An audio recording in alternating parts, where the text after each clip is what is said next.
And hello guys and welcome back to my YouTube channel mga kapatid. Welcome back sa One Talk PH, Luzon, Visayas at Mindanao. Kamusta po kayo mga kababayan? At ito na ang ating pasabog ngayong araw mga kapatid. Nako mga kababayan, kaya pala gustong gusto nilang manalo itong si Sara sa 2028 national election mga kapatid bilang presidente. Para tiba-tiba na naman sila. Nako mga kababayan, President Bongbong Marcos may nakalkal na resibo. Pamilya ni Senator Bongo mga kapatid, pinagkakakitaan pala itong mga flood control projects ng gobyerno. Nako, at kung magkano ang amount mga kababayan na kanilang nakuha, eto mga kapatid, alamin po natin sa balitang ito.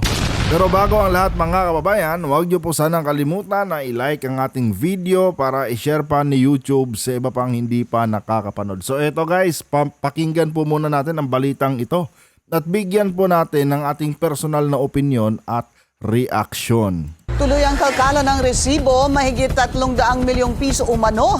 Nako mga kapatid, 300 milyong peso. Patay ka dito, Bongo. Ang flood control projects nakuha ng kaanak ni Senator Bongo. Kaya naman pala tahimik. Kaya gigil na i-destabilize mga kababayan itong administrasyon ni PBBM. Kasi mga kapatid, meron palang tinatagong sikreto. Flood control projects ng gobyerno mga kababayan, pinagkakakitaan po ng pamilya ni Bongo. 300 milyong piso mga kapatid. Nako mga kababayan, paano ba yan Senator Bongo? Nakalkal yung baho mo. Iba talaga pag may resibo mga kapatid, walang takas. Tuloy. Narito ang exclusive agenda report ni Hannah T. 5 flood control projects sa Davao del Sur ang napunta sa Alfrego Builders and Supply ayon sa listahan mismo ni PBBM. Patay kayo dyan. Wala kayong kawala ngayon kay President Bongbong Marcos. Oh, di ba mga kapatid? Kaya napakaganda nitong ginagawa ng ating mahal na Pangulo ngayon na kung saan mga kababayan naka-hands-on po siya sa pagkalkal nitong mga flood control projects mga kapatid. Kasi nga mga kababayan, dahil dyan sa kanyang ginagawang effort ngayon, nabulgar po mga kapatid itong mga sikreto ng ating mga senador.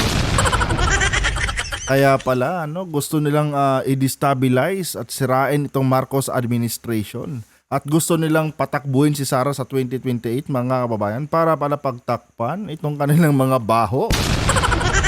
Biruin mo, pamilya ni Bongo mga kapatid, ginawang kabuhayan itong mga flood control projects ng gobyerno. Eto, alamin natin kung ano ang naging resulta sa mga flood control projects ng pamilya ni Bongo mga kababayan. Diba? Tingnan natin mga kapatid kung quality ba o palyado din. Tutuloy natin. Ang Alfrego, pagmamayari ng half-brother ni Senator Bongo. Base Half-brother, ibig sabihin yan, kapatid sa ama o kapatid sa ina? O half-brother Ganon pa man mga kababayan, direct bloodline po yan kapatid yan mga kapatid. Regardless kung kalahati lang yung pagiging magkapatid nyo, pero mga kababayan, kapatid po. Kaya naman pala itong si Bongo mga kapatid, walang imik. Noong magsimulang magbusisi itong si PBBM, kasi pala mga kababayan, meron din pala tinatagong sikreto. sa listahan ng sumbong sa Pangulo.ph. 2023 natapos ang 2 proyekto. 2024 naman ang 3 rito. In total, lagpas 326 million pesos ang halaga ng flood control projects na hinawakan ng kumpanya. Ang laki mga kapatid. Biruin mo yan, 326 million. Malaki din mga kababayan Oh, ang tanong, Senator, magkano kaya? Di ba mga kapatid, kayo ba naniniwala kayo mga kababayan na hindi kumikbak dito si Bongo? Di ba mga kapatid, naniniwala ba kayo mga kapatid na walang kinita dito itong si Senator Bongo? Kaya naman pala mga kapatid, grabe yung mga endorsement nung nakaraang halalan. Di ba? Pansin nyo ba mga kapatid yung mga poster ni Bongo noong nakaraang midterm election? Grabe mga kababayan, ang dami. Kaya naman pala mga kapatid, may malaking pondo pala dahil ginawang kabuhayan yung flood control projects ng gobyerno. Pero mga kababayan, alamin natin kung ano nga ba ang nangyari sa flood control projects mga kapatid na hinawakan po ng pamilya ni Bongo. Ito, tuloy natin mga kababayan. Base sa pag-aaral ng Bilyonaryo News Channel, madalas bahain ang Kalinan tuwing masama ang panahon. Patay ka? Putang ina. Wala na mga kapatid. Oh, eto na nga ba sinasabi ko eh. Madalas bahain mga kababayan. Oh, may flood control project na ang gobyerno dyan mga kapatid sa lugar na yan pero binabaha pa. Nako, ito talaga yung sinasabi ko eh. Kapag nagkagipitan na, talagang may madidiscovery talaga ang ating gobyerno mga kapatid. Lalo na pag mabusisi tulad kay PBBM, may madidiscovery talagang baho. Kaya pala mga kababayan, gustong-gusto na nilang palitan si President Marcos mga kapatid sa Malacanang. Kasi pala mga kababayan, meron din palang tinatago itong si Senator Bongo. Mga DDS, ano na to? Magagalit na naman dito mga kababayan, itong mga DDS. Paninira lang yan kay Senator Bongo. Paninira ba? May resibo eh. Half brother mga kapatid ni Senator Bongo, yung may-ari ng nasabing construction company or yung nasabing contractor. Magkano kaya to mga kababayan? Senator, share your blessings naman. Kaya pala ang daming paayuda mga kapatid noong nakaraang halalan. Di ba? Kasi nga pala mga kababayan, 326 million pala mga kapatid ang nakuhang project dito sa mga flood control projects ng gobyerno. Lagot ka dito, Bongo. Tuloy. Doon constructed ang majority ng nasabing projects ng Alfrego sa Davao del Sur. Nako, mga kababayan. Majority ng proyekto nitong kumpanya ng kapatid ni Bongo nasa Davao, mga kapatid. Sa Davao del Sur po ang sentro ng mga proyekto. Ang problema, mga kababayan, binabaha yung lugar. Anong ibig sabihin yan? Ayun na humusga mga kapatid. May flood control projects na dyan sa lugar na yan yung ating gobyerno. Pero mga kababayan, binabaha. Alaka? Bakit binabaha mga kapatid? Ano bang ibig sabihin yan mga kababayan? Kung may flood control projects na yung gobyerno dyan sa nasabing lugar, tapos binabaha pa rin. Senator, paano mo ito ipapaliwanag ngayon? Ako, number 1 senator ka pa naman. Pero bakit binabaha pa rin yung lugar nyo? Anong nangyari, Senator Bongo? Dapat ipaliwanag mo yan. Nako, tuloy. Una nang na-flag ang nasabing kumpanya noong 2018, kabilang ang CLTG Builders na pagmamay-ari naman daw ng ama ni Go. Ariusip. Ay, literal mga kababayan na ginawang kabuhayan ang flood control projects ng gobyerno. Biruin mo yan mga kapatid. Pabor na pabor si Bongo dati mga kababayan. Dahil si Duterte ang presidente. Pero mga kapatid, sa kabila ng matinding baha na dinanas dyan, mga babayan, no, sa lugar na yan, mga kapatid. Na kung saan may flood control projects ang gobyerno dyan na hinawakan ng kapatid ni Bongo. Sa kabila ng mga matitinding kalamidad at baha na pinagdadaanan ng ating mga kababayan dyan, tahimik po si Senator Bongo, mga kapatid. Eto, may narinig na ba kayo na binatikos ni Bongo, no? Na kung bakit binabaha pa rin yung yung lugar na yon, kung bakit binabaha pa rin yung lugar na yan sa kabila ng flood control projects ng gobyerno. May narinig na ba kayong balita, mga kababayan, na binatikos ni Bongo? Wala. Ito namang mga ito namang mga minions nila, mga kapatid, puro sisi kay President Marcos pagdating sa issue ng flood control project. Yung pala, yung kanilang puon na si Bongo, meron din palang tinatagong baho.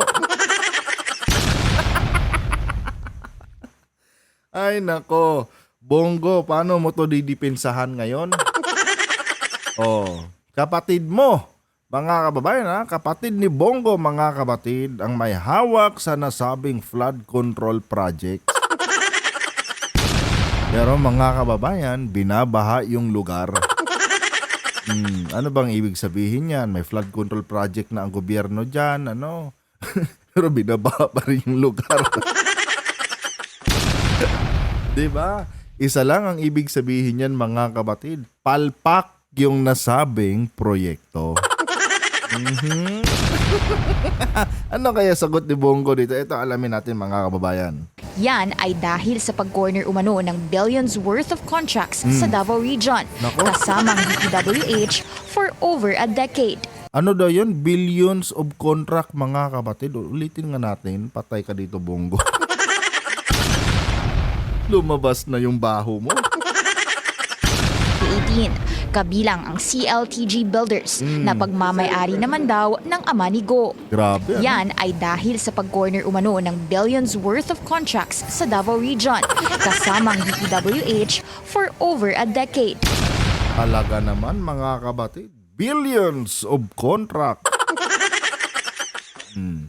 Yan yung hawak ng mga Bongo, mga kababayan, dyan sa Davao. Under Duterte administration. Diba?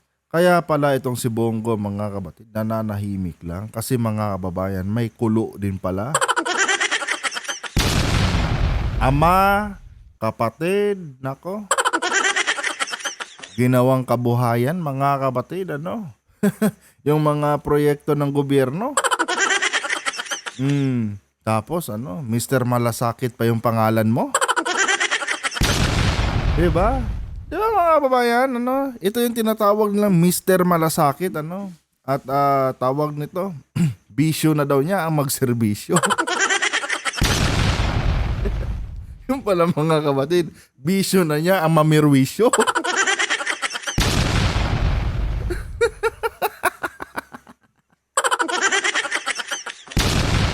Hala ka, Bongo. Paano na yan, di ba? Tatakbo ka pa naman yatang presidente daw. May mga balita din, mga kapatid, na ito daw si Bongo, may plano daw tumakbo sa 2028 na presidente. Kaya, nagpapabango ngayon. Ewan ko lang, kasi mayroong ibang nagsasabi, mga kababayan, na para lang babaliktad itong si Bongo sa 2028.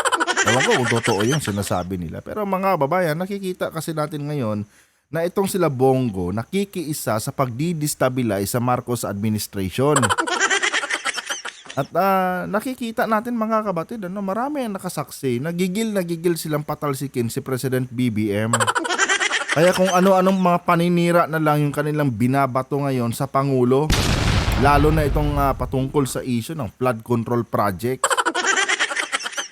Yung pala, mga kababayan, ito palang si Bongo, mga kabatid, may tinatago din palang lihim. Paano na yan, Bongo? Nabuking ka na. Ngayon, kung itutuloy mo yung pag-aambisyon mo bilang presidente sa 2028, ay ewan ko lang. Bago ka mag-ambisyon, na tumakbo sa 2028 sa kahit anumang posisyon, mapa-presidente man o vice-presidente, klaruhin mo muna to. Oh, 'di ba? Biruin nyo, multi-billion mga kapatid na mga multi-billion na mga proyekto yung napakinabangan na ng kanyang pamilya diyan sa Davao. Ngayon, naniniwala ba kayo mga kababayan si former President Duterte hindi kumikbak dito? Oh, billion, no? Billion projects mga kapatid ang pinag-uusapan natin dito. Ayon sa balita mga kababayan, yan po ang kinita ng pamilya ni Bongo. Ng kanyang tatay. 'Di ba? Naniniwala ba kayo mga kapatid?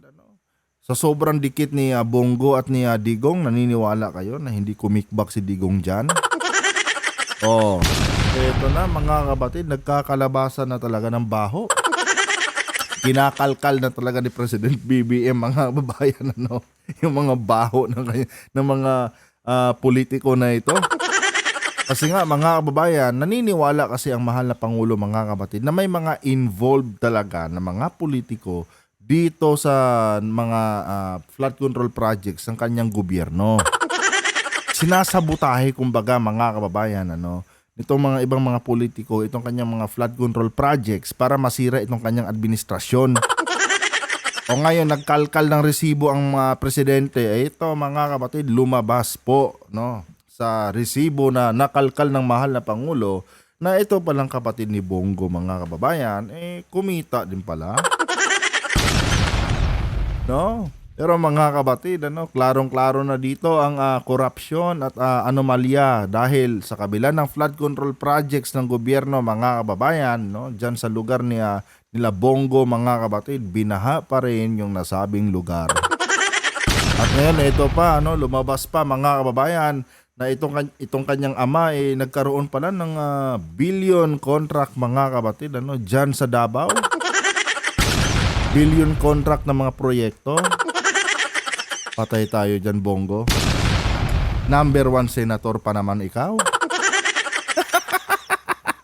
Tuloy. 18, kabilang ang CLTG Builders na pagmamay-ari naman daw ng ama ni Go. Oh.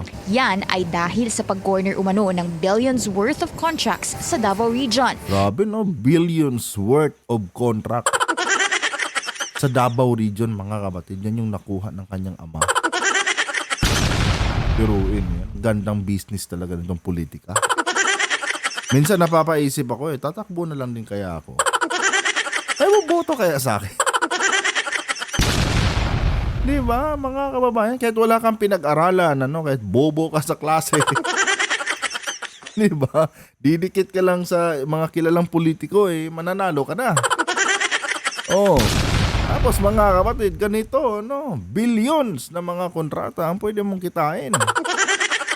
Oh, di ba mga kababayan, napakagandang business itong politika. No wonder mga kababayan kung bakit itong si Bongo, sobrang sama ng loob niya noong ipadala sa dahig itong si Digong. Yung pala mga kapatid, ang dami din pala niyang mga sikreto. Sobrang dami pala ng kanyang mga sikreto mga kababayan na takot siyang mabulgar. Pero eto ngayon mga kababayan, nabulgar na. Naku po. Kasamang DPWH for over a decade. Katunayan, nitong nakaraang taon lang, naging basihan niya ni former Senator Sonny Trillanes para magsampa ng plunder and graft complaints laban kina Go at dating Pangulong Rodrigo Duterte. Ibig sabihin mga kapatid, kumita nga talaga dito si Tatay Diggs nyo. Di ba? Graft in corruption and plunder. Grabe yung mga kaso na yan. Pero mga kababayan, pinagkibit balikat lang nila Bongo yan. Paano ba naman kasi mga kapatid? Appointees lahat ni Tatay Diggs yung nasa Supreme Court. Walang kakaba-kaba. Di ba? Alam nyo, in fairness kay former President Duterte, napakagaling niya. Alam niyang mawawala siya sa pwesto mga kapatid. Alam niya na matatapos itong kanyang termino bilang presidente. Pero mga kababayan, sinecure niya talaga itong kanilang mga sarili. Yung Korte Suprema, pinalitan niya lahat ng mga appointees niya. Pero inyo, mga kababayan, imagine nyo ba yon? Ang pinakamataas na korte ng ating bansa, mga kapatid, mga appointees ni Digong, no? Yung mga nakaupo. Tapos ngayon, nagsisilabasan na, mga kababayan, itong mga baho na ito. Maraming mga korupsyon na ginawa, mga kapatid, itong pamilya ni Bongo. 'Di ba? Lumabas na, mga kababayan, pero pinagkibit-balikat nila dahil kumpiyansa sila eh. Ba't tayo matatakot dyan? Appointees lahat ni Digong yung nandyan sa Supreme Court. Oh, sorry mga kapatid no offense sa ating Korte Suprema, pero yun naman ang totoo, di ba? Appointees lahat, no? Majority ng nakaupong justices dyan, appointees si Tatay Diggs. Oh. Ano pa bang iisipin namin? Ultimo nga impeachment ni Sara, nakwits eh. Oh. Di ba, mga kababayan? I mean, magpakatotoo na lang tayo, mga kapatid, na kaya naging ganyan ang resulta ng impeachment dahil halos alipores ni Digong yung nakaupo. Ito, sa Court of Appeals din, halos majority, mga kapatid, ng nakaupong justices daw dyan sa Court of Appeals, mga kababayan, appointees din daw ni Digong. No, nabakuran talaga ni Duterte, mga kapatid, itong ating justice system. At napakatalino talaga ng ating dating mahal na Pangulo. Diba? Marunong, mautak si Tatay Diggs. Oh, pero ito, mga kababayan, lumabas na ang mga baho nila. Grabing corruption to. Magsimula sa flood control at dito pa sa mga projects, no, na billion contracts na nakuha ng tatay ni Go. Oh, mga kababayan, alam nyo na, no, nakita nyo na, mga kapatid, yung totoong baho ni Bongo. Ang mas malupit dito, mga kababayan, baka tip on an iceberg pa lang ito, mga kapatid. Diba? Baka later on, marami pang makakalkal yung ating mahal na Pangulo dito. Nako, yari. Tuloy. Tinira ni Trillanes ang higit 6.6 billion worth of government contracts. Grabe, mga kababayan, 6.6 billion worth of government contracts. Grabe, Itong flood control na 326 million, maliitan lang yan. Ito ang malaki, 6.6, worth of government contracts, mga kababayan. Oh, biruin nyo yan, mga kapatid. Swapang. Animal. Tapos sasabihin na ng mga DDS, sinisiraan nyo lang si Senator Bongo eh. Duterte pa rin kami. Sinisiraan? May resibo na nga may resibo na. Paano yung masasabi ngayon na sinisiraan lang itong si Bongo? Dapat magpaliwanag itong si Senator Bongo, mga kababayan, patungkol dito. 6.6 billion worth of contract, mga kababayan, yung nakuha ng pamilya ni Bongo sa ilalim ng administrasyon ni Digong. Hindi pa natin alam, mga kapatid, kung ano-anong mga projects yan yung kanilang nakuha at kung quality ba yung mga ginawa nila sa mga proyekto na yan ng gobyerno. Diba, mga kababayan? Siguro sa video na to malalaman natin, mga kapatid. Ito, tuloy muna natin. Under and graft complaints laban kina Go at dating Pangulong Rodrigo Duterte. Tinira ni Trillanes ang higit 6.6 billion worth of government contracts ng mga kumpanyang pagmamay-ari ng mga Go. Noong 2017, sa termino ni FPRRD, nakakuha Mga kumpanya, ibig sabihin, mga kababayan, parang si Kwan din pala ito, Diskaya, plural form mga kumpanya. Grabe, mga kapatid, ganun din pala ito sila Bongo. Bilyonaryo din. Hanep. Kaya, mga kababayan, hindi na talaga ako magtataka, mga kapatid, kung bakit sobrang hirap umunlad ng ating bansa. Kasi nga, mga kababayan, halos lahat ng mga politiko na nandyan ngayon no, sa ating mga sa Senado, sa House of the Representatives, 'di ba? Mga kurap lahat, mga kapatid. Oh, nag-iinggitan sila kung sino yung napapaboran at nakakakurakot ng maraming pera, binibira nila. Pero sila, itong mga bumibira mga kababayan, mga kurakot din. Oh. Example lang dyan mga kababayan ha, si Pulong. Oh, na may 51 billion. 'Di ba? Galit na galit siya dito sa mga taga-house, no? Dito sa administrasyon ni Romualdez. Kasi nga mga kababayan, mga buhaya daw. No? Mga kurap daw. Pero mga kapatid, ang totoo dyan, nagagalit si Pulong dahil nadidihado siya eh. No? Hindi siya napapaboran, kumbaga mga kababayan. Talo siya pagdating sa pangungurakot. I mean, yan naman talaga ang totoo mga kapatid. Nalalamangan na kasi siya, kaya nagre-react siya. Nagmamalinis siya. Pero mga kababayan, huwag yung kalimutan yung 51 billion niya. Diba mga kapatid? No, pinaka-highest sa lahat yun mga kababayan, na budget na naibigay sa isang congressman. Oh, unbeatable yung 51 billion na yun mga kababayan. Oh, di ba? 51 billion mga kapatid, pero yung Davao binabaha. Pero dahil nagoyo na nila, no, na brainwash na nila itong mga taga Davao, kahit nalunod na sila sa baha diyan mga kababayan, palutang-lutang sa baha diyan, Duterte pa rin. Nay ko po, tuloy. Paumano ng higit kumulang 43.77 billion pesos Ano sa daw? infra funds ang Davao Region. Ulitin natin. Tinira ni Trillanes ang higit 6.6 billion worth of government contracts ng mga kumpanyang pagmamay-ari ng mga go. Oh. Noong 2017, sa termino ni FPRRD, Oh. nakakuha umano ng higit kumulang 43.77 billion pesos sa infra funds ang Davao Region. Patay ka. Grabe mga kapatid, 47 billion. Oh. Sa ilalim yan mga kababayan ng administrasyon ni Digong. Oh, di ba mga kapatid? Ito mga kababayan, labasan na talaga ito ng baho. Matatawag nyo pa ba na pamumulitika ito mga kapatid? Oh, may mga resibo oh. Di ba? Hindi na pamumulitika yan. Oh. Ito mga kapatid, hindi na basta to aligasyon lang. 'Di ba? May mga resibo.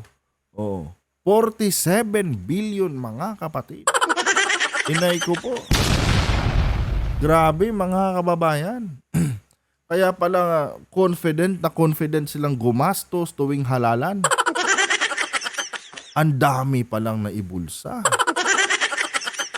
Oh, ngayon titirahin na naman nila si Trillanes dahil sa balitang ito. Kung ano-ano na namang mga paninira, kung ano-ano na namang mga paninira yung sasabihin na laban kay Trillanes. Ganon pa man, kahit ilang beses yung i-down or siraan si Trillanes, hinding-hindi magsisinungaling itong mga dokumento na ito. Oh. Diba? Yun yung totoo. Diba? Kahit anong paninira ang gawin nyo kay Trillanes, itong dokumento na ito yung magpapatunay, no, sa mga aligasyon, sa mga binabato, sa mga kinakaso ni Trillanes laban dito kay Bongo at kay Digong. Oh.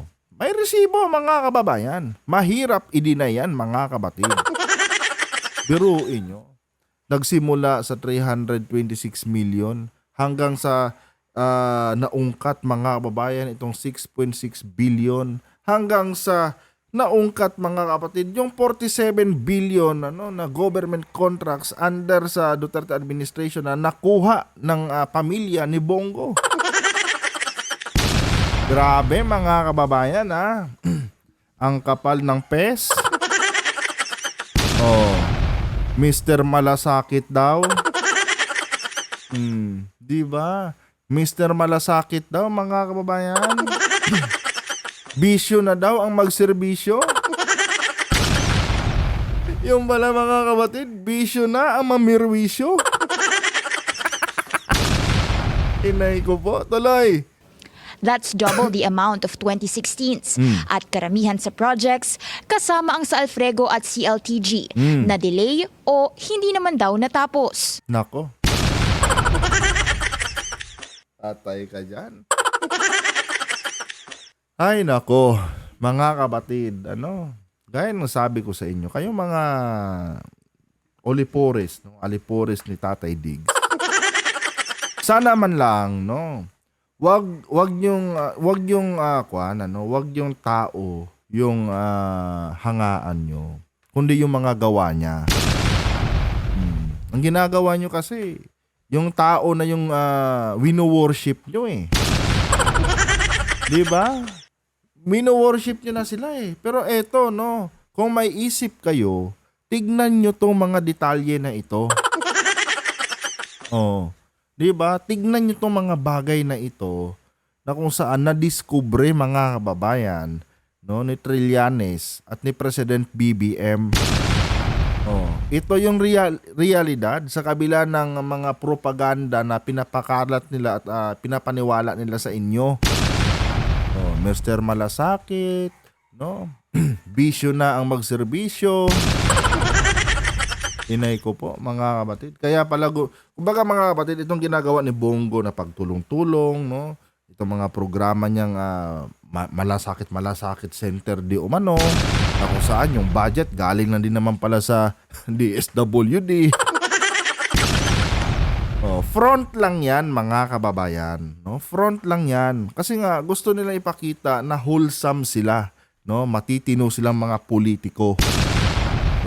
Doon yung gusto nilang makita ninyo eh. Pero mga kababayan, pag naghalungkat ng resibo, makikita talaga natin mga kapatid na may corruption pala na tawag nito, kinabibilangan or nai-involve itong si Bongo. Sasabihin nyo, kapatid naman niya yan, tatay naman niya yan, hindi naman si Senator Bongo yan. Tanga ba kayo? Para hindi maintindihan yung mga nangyayari? Syempre magpamilya yan sila. Di ba mga kapatid? The family that stick together, grow together. Di ba mga kababayan?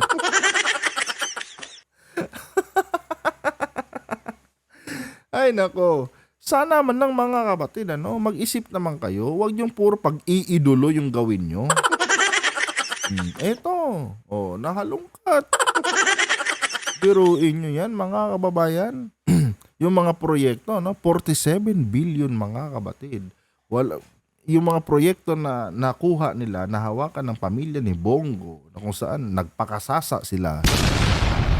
Yung iba hindi natapos, yung iba substandard. Diba? Anong tawag nyo dyan? Tama pa ba mga kapatid itong ginagawa ng pamilya ni Senator Bongo? Sabi ko sa inyo mga kababayan, bawat politiko na nandyan mga kapatid sa Senado or sa House, kaya ganyan sila mga kababayan, kaya gusto nilang makapasok sa mga ganyang posisyon sa gobyerno para proteksyonan itong kanilang mga monkey business. Di ba mga kababayan? Yun naman talaga, dito natin mapapatunayan yan mga kapatid. Kaya pala si Bongo, gustong-gusto manalo mga kababayan noong midterm election dahil pala mga kapatid, kailangan pala talaga niyang manalo dahil meron pala silang mga dirty secrets. Eto na. Lumalabas na ngayon itong kanilang mga dirty secrets. Pinay ko po. Tuloy. Ayon pa kay Trillanes, dahil sa pag-award ng daang-daang public infra projects na ito sa mga kumpanyang nabanggit, tila nagpayaman ang next of kin ni Go. Grabe mga kababayan. Ay nako. Akala ko si Basti lang, si Pulong lang yung may pinakamalaking nakurakot under Duterte administration. ito palang little president natin noon, mga kababayan. Isa din pala sa may pinakamalaking nakurap. Diyos ko, mga kabatid. Nag-number 1 senator pa talaga, mga kababayan, si Bongo, ha? Oh. Pero ano magagawa natin, mga kababayan? Ano? Kung talaga namang bulag yung ating ibang mga kababayan. Alam na kasi ng mga lintik na to, mga kabatid, no? Kung paano laruin itong mga utak ng mga Pinoy. Lalo na dyan sa Mindanao, mga kababayan, na masasabi natin, mga kabatid, na medyo kulang-kulang talaga sa pag-iisip. Yung mga taga Mindanao. I mean, hindi ko nilalahat na. Hindi ko nilalahat ng mga taga Mindanao. Ang sinasabi ko lang dito, mga kabatid, yung mga taga-suporta lang nitong Duterte Black. No? And alam naman natin na majority ng mga taga Mindanao supporters ni Digong. Supporters ng Duterte Black. Sila yung sinasabi ko na kulang-kulang, mga kababayan. Yung mga laman ng utak. Di ba? Real talk lang, mga kapatid. Oh. Mamamayagpag ba ang mga Duterte dyan, mga kababayan, kung itong mga taga Mindanao na yan nag-iisip? Or kung may isip sila? Di ba? Mamamayagpag ba yung mga ganitong corruption, mga kapatid? Kung itong mga taga Mindanao na kababayan natin ginagamit yung kanilang mga utak? Hindi. Dahil unang-una, babatikusin nila itong mga ganitong klaseng korupsyon. Oh. Pero dahil kulang-kulang sila, mga kababayan, sa pag-iisip, 'di ba? Kaya sila naguguyo nitong Duterte Black. Kahit harap-harapan na silang ninanakawan, no? Duterte pa rin. Hinay ko po. Tuloy. Sinusubukan pa ng Bilyonaryo News Channel kumuha ng pahayag mula sa kampo ni Go. Pero wala pa itong sagot sa ngayon. Nako. Di ba? Senator, sagot-sagot naman dyan. Oh, konting hiya naman, Senator. Inay ko po. Ano bang nangyari sa ating bansa, mga kapatid? Ay, nako. Diyos ko. Tuloy. Una na rin tinanggi ng senador noong 2018 na hindi raw lumalapit ang mga kamag-anak niya sa kanya. Oh?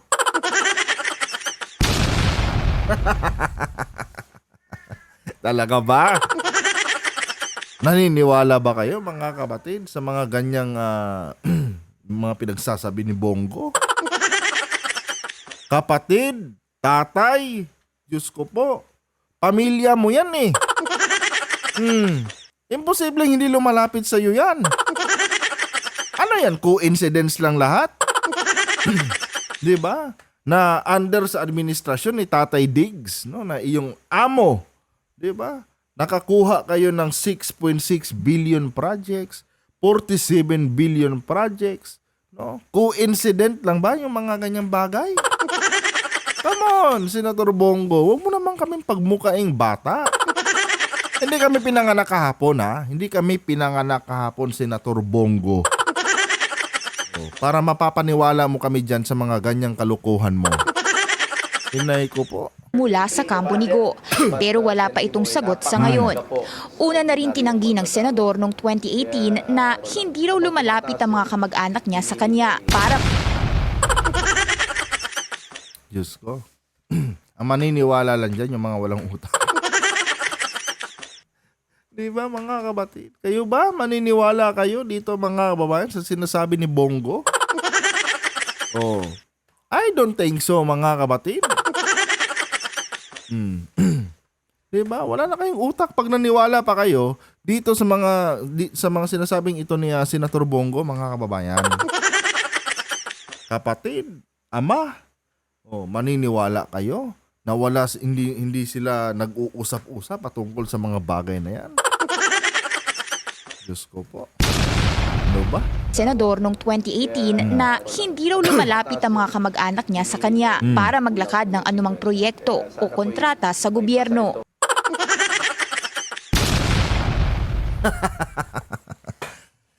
Ay, nako. Mga kabatidan, no? Ginagawa tayong tanga nitong mga politiko na ito. Di ba, mga kababayan? Ginagawa tayong tanga. Pinapaniwala nila tayo sa isang bagay, mga udid, na talagang napaka-imposible. Diyos ko.